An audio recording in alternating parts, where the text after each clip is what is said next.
Hello! Okay, tapos na natin yung ating preparation, pagbabalot, tapos nagluto na tayo. So, eto na ngayon. Titikman na natin ang ating masarap na lumpia. So, this is it. Eto na.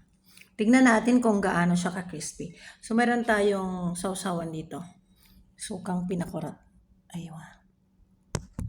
Kain tayo, mangan tayo. Mangan tayo, mga kailian. Tingnan natin ha.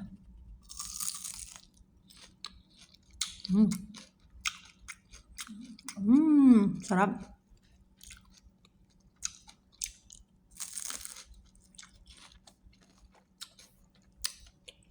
Naririnig nyo?